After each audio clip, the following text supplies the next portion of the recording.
উঠল ওমর একুশে বইমেলার। শনিবার বিকেল ৪টায় অন্তর্বর্তী সরকারের প্রধান উপদেষ্টা ডক্টর মোহাম্মদ ইউনূস মাসব্যাপী এই বইমেলার আনুষ্ঠানিক উদ্বোধন করেন।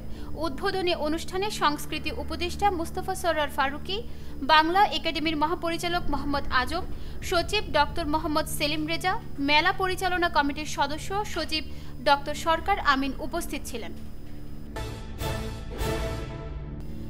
বাংলা একাডেমি সাহিত্য পুরস্কার ২০২৪ পেয়েছেন ৭ জন লেখক।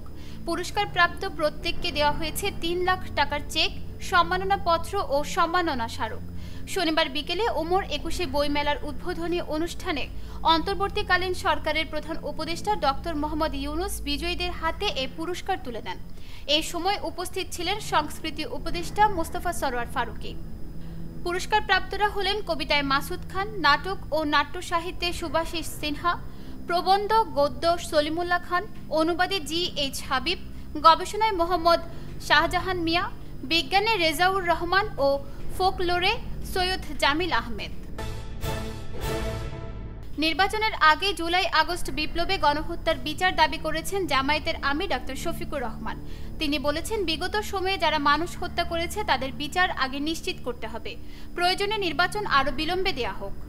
শনিবার সকালে সুনামগঞ্জে কর্মী সভায় প্রধান অতিথির বক্তব্যে তিনি এসব কথা বলেন। ডক্টর শফিকুর রহমান বলেন, আমরা অতীত নিয়ে কামড়াকামড়ি চাই না, তবে যারা গণহত্যা, ছাত্র হত্যা, গুম করেছে তাদের বিচার অবশ্যই অগ্রাধিকার দিয়ে নিশ্চিত করতে হবে।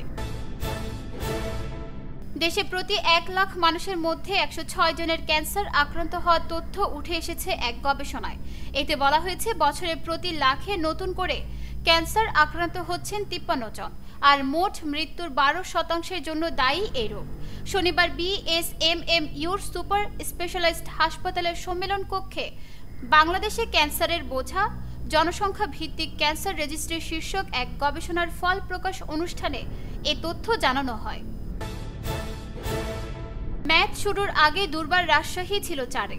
খুলনা টাইগার্স হারলে প্লে অফ নিশ্চিত হয়ে যেত রাজশাহীর, তবে খুলনার পা পিছলে পড়েনি। আগেই বিদায় নিশ্চিত হয়ে যাওয়া ঢাকা ক্যাপিটালসকে ৬ উইকেটে হারিয়ে সেরা ৪-এ উঠেছে মেহেদী হাসান মিরাজের দল। গ্রুপ পর্ব শেষে খুলনা আর রাজশাহীর পয়েন্ট সমান ১২, তবে রান রেটে এগিয়ে থাকা খুলনা উঠে গেছে ৪-এ, নিশ্চিত করেছে প্লে অফ।